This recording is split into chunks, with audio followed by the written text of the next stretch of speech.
Terceiro, Duzinho voltou. Tava ficando louco. Bora continuar essa aulinha de novo. Nossa, eu sou muito cantor sertanejo, gente, eu sei. Então, pessoal, dando continuidade à nossa aulinha de segundo reinado, de primeiro reinado, que segundo, oh meu Deus, primeiro reinado. Vamos lá. Então agora, o que esse novo country, esse novo país precisava? Possuir independência. Isso mesmo, uma constituinte. No caso, organizar uma constituinte para se organizar uma Constituição. Pois é. E a primeira Constituição ficou conhecida como Constitucionalização de la Mandioca, ou Constituição da Mandioca em português. Tô brincando, é só em português mesmo. Por que ficou conhecido com esse nome? É muito simples, porque nela constava, primeiramente, ela tinha como intenção beneficiar aí as elites agrárias, os proprietários rurais. Então, estava centrada nos interesses deles. Mas quem organizou essa Constituição foi José Bonifácio, que tinha aí alguns interesses liberal. Elaborou aí um projetinho liberal e anti-lusitano, ok? Mas vamos ver por que ela é chamada de Constituição da Mandioca. Pessoal, o principal ponto dela é que para você votar, né, após você ser considerado um cidadão, né, por essa Constituição e ter direito ao voto, para você votar, você tinha que confirmar a renda. Então, portanto, o voto era censitário. E como você comprovava a renda? É muito simples, olha só. Se o cidadão possuísse equivalente a 150, 250, 500 e até 1.000 alqueires de mandioca, poderia ser eleitor ou se candidatar a deputado ou a senador, conforme o caso. Então, com base na sua quantidade de terra, sua quantidade de alqueires da sua plantação de mandioca, portanto, seu money, você podia aí ser candidato, votar e ser senador. E tanã, tanã. Então, por isso, Constituição da Mandioca. Sem segredo, ok? Então, com isso, tem uns aspectos meio controversos né, que eles queriam limitar os poderes do Dom Pedro e os direitos dos portugueses no Brasil, que a gente já viu que não estava preocupado com isso lá agora mesmo, né? Estou apontando para os bonecos, mas não tem nenhum boneco português aqui, gente, eu só estou apontando mesmo. Então, como se fosse lá atrás, eu acabei de dizer. Pois é, é o Duzinho dando aula, gente. Então, com esse, tinha uma ameaça aí aos poderes do Dom Pedro, e então a elite rural, se tinha uma Constituição centrada nos interesses dela, o que ela queria fazer? Ela queria fazer do Dom Pedro I um imperador de fachada. Pois é. Assim como reza a lenda, né? Assim como eles teriam feito com o pai dele, o Dom João. Então, tínhamos algum problema aí. O Dom Pedro viu além desses movimentos, ele viu através desses golpes. E ele ficou esperto. Ele ficou muito esperto e ficou... Escuta aqui, molecada, eu vou fechar essa constituinte aqui, ó. Ninguém voa, nada... E prendeu todo mundo. Então, com receio dessas ações, dessas organizações para limitar os poderes dele, ele deu um golpe primeiro. Ele deu, não um golpe de efetivo, ele deu um golpe, mas ele deu um golpe primeiro. Ele resistiu a esse ataque ao poder dele, e esse dia ficou conhecido como a Noite da Agonia, porque dissolveu a Assembleia e vários constituintes foram presos, inclusive os irmãos Andrade. Então, dissolvida agora a Assembleia, Dom Pedro determinou a elaboração de um novo texto constitucional, que agora modificou pouco que já havia sido tudo feito, só que ele manteve o caráter liberal dessa nova ascensão da monarquia constitucional que ele estava orquestrando, só que ele não vai cometer o mesmo erro de rolar a possibilidade dele ter seus poderes nerfados, cortados. Então, o que ele fez? Ele planejou uma coisinha, dentro de todos os poderes estipulados dentro dessa Constituição, ele colocou um new power, o poder moderador. Então, o poder moderador, quem que era? Ele era o poder moderador. Ser o poder moderador, por meio desse poder, ele podia intervir em todos os outros poderes. Então, ele estava livre aí dessa tentativa de nerfar os poderes deles, de cortar o alcance do poder dele. Então, ele não era mais um governante de fachada, né? Nesse caso, ele não chegou a ser, né? Realmente, ele rompeu com essa possibilidade. Então, a Constituição foi outorgada no dia 25 de março de 1824, aqui onde estamos. E, além dos outros aspectos, gostaria de mencionar mais 5 deles, que é o seguinte: o tornado se tornou, que lindo. O Senado, eu nem vou editar isso aqui, né? O Senado tornou-se vitalício, a Igreja Católica tornou-se religião oficial do Estado, foi garantida a liberdade religiosa, o Brasil foi dividido em províncias e as eleições para a Assembleia tornaram-se indiretas. Vamos ler isso aqui de novo. A Igreja Católica tem a Santa do Brasil. Foi garantida a liberdade religiosa. Wait a minute. Vamos ver se isso aqui foi true, hein? Duzinho acredita que não, hein? Mas vamos lá. O que vai acontecer para o nosso amigo Dom Peter começar a pautar o seu terreno para a sua abdicação? Várias coisas. Mas, inicialmente, o cara chega lá e fechar a Constituinte, você sabe que isso não bateu. Não foi muito bom, não foi bem visto. E, além disso, temos outros fatores que vão estar associados a esse descontentamento com a ação dele, que foram os seguintes, alguns deles. A crise econômica, que afetava duramente as camadas populares nesse momento, então fazendo com que o apoio popular deles estivesse inteiramente prejudicado pela crise econômica que eles estavam vivendo. Só que tem um outro ponto aqui determinante, que ele vai ter uma treta com um líder muito popular.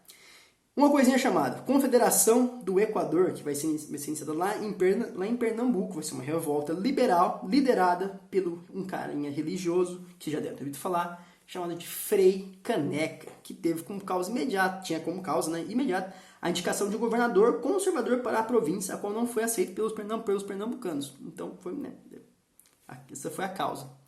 E o que acontece? O Frei Caneca, gente, ele era muito popular. Muito popular, muito popular, muito popular, muito popular. Então, quando inicia-se essa confederação lá em cima e vai ter uma repressão violenta a essa movimentação, a essa revolta por parte do Dom Pedro I, ele vai ficar muito mal visto. A ponto de no dia que ele, obviamente, ele foi lá e massacrou todo mundo. Ele usou de violência extrema. Esses rebeldes, eles até tiveram adesão de algumas províncias, chegaram a proclamar uma república, mas, obviamente, ele reprimiu o movimento. Não dava. Ele tinha um poder militar. Então ele chegou e fez... E condenou todos os rebeldes aí, de forma até muito energética e violenta. E o Frei Caneca foi quando foi condenado como rebelde, e no dia que era para ele ser executado, ninguém apareceu para executar o homem. O homem era tão popular que ninguém queria matar ele.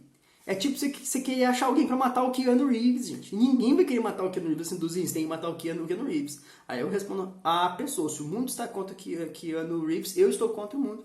Então, olha só, que era o nível de popularidade do cara tão alto que não tinha ninguém para matar o cara. Então, organizou-se o exército e fuzilaram ele. Aí começamos mais alguns problemas aqui. Os uruguaios queriam a independência do Brasil. Pois é, o Uruguai estava lá na parte de baixo, lá era Brasil, gente. Pois é. E agora eles queriam a independência. E se aproximaram ali da Argentina, que Dom Pedro fez, quando eles declararam essa independência e eles se aproximaram da Argentina, Dom Pedro falou guerra. Vamos brigar, irmão. Como assim vocês vão sair assim? Então, Dom Peter declarou guerra aos argentinos. E, de certa forma, um conflito que se arrastou por 3 anos, custando vidas, dando problema financeiro. Gente, conflito desnecessário que vai perder dinheiro, vai perder vida, causa insatisfação e vai piorar os problemas financeiros que já existiam. A crise econômica que eu falei para vocês agora mesmo já existia. Então você vai fazer guerra gasta dinheiro. Então, e gasta vida, gasta gente.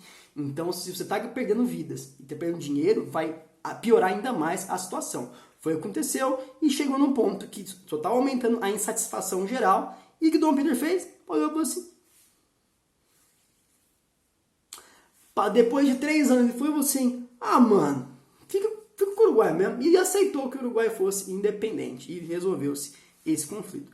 Porém, no meio desse conflito, lá em Portugal, o Dom João VI faleceu-se. E ele era herdeiro, né, direto. Porém, como a situação do Brasil estava meio organizada, muita bagunça, como diria o meme do Leônidas, muita confusão, vocês têm que parar de arrumar essas confusões, estava com muita confusão, o Dom Pedro não podia ir lá para Portugal assumir o trono. Então, ele, de certa forma, o Dom Pedro já falou assim, não dá para resolver, e ele abdicou, né, em nome de sua filha, que era a Maria da Glória. Então, nessa situação que a gente já sabia, né? Não tinha como ele atender, não tinha como o Dom Pedro atender a esse chamado. Só que é o seguinte, em vez de deixar ela assumir, o Dom Miguel, que era irmão do Dom Pedro, dá um golpe junto com a Carlota Joaquina. Sim, a Carlota Joaquina, mãe deles, mãe dos dois, aliás. Então eles dão um golpe e assumem o trono português. Então toda essa confusão vai afastar o Dom Pedro dos problemas nacionais. Ele vai ser chamado de, tipo, o cara não tem interesse em resolver os problemas do país dele, da nação dele.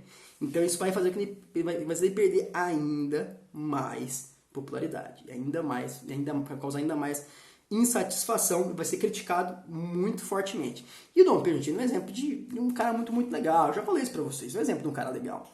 E ele vai ser duramente criticado pelos jornais. Ele vai fechar os jornais que criticaram ele, porque estavam profundamente irritado, e vai chegar até jornalista de um jornal lá de São Paulo, chamado de Observador Constitucional, um cara chamado Líbero Badaró. Ele vai ser assassinado.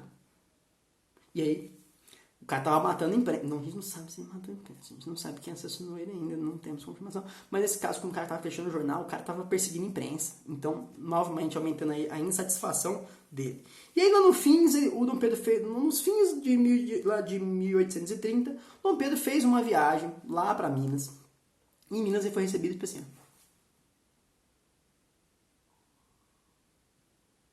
E dane-se.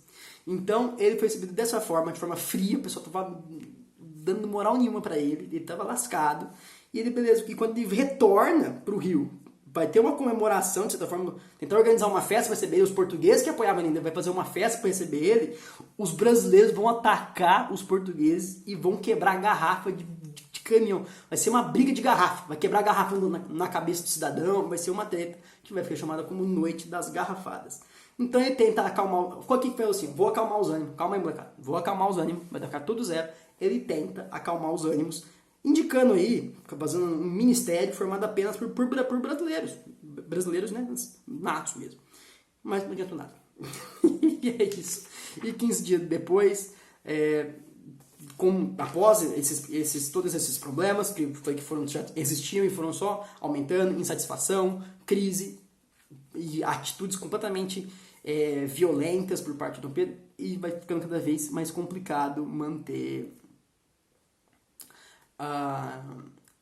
o domínio, não só o domínio dele da situação, mas manter com uma figura que está numa posição de poder. Então, não adiantou, e ele organiza um novo gabinete, já que não fez efeito nenhum, formado por português, vai ficar conhecido aí como Ministério dos Marqueses. E as pressões vão aumentar, vai ficar ainda pior, o povo vai às ruas e se torna tudo muito insustentável. Então o imperador desiste e fala, molecada, tá bom. E lá em 7 de abril de 1831, ele abdica em favor do filho dele mais velho, que Dom Peter II, que tinha 5 aninhos aí. Então, obviamente, não dava para ele governar. Mas até já. Parte 3 vindo aí. Só um minutinho, gente. A gente já volta. Terceiro.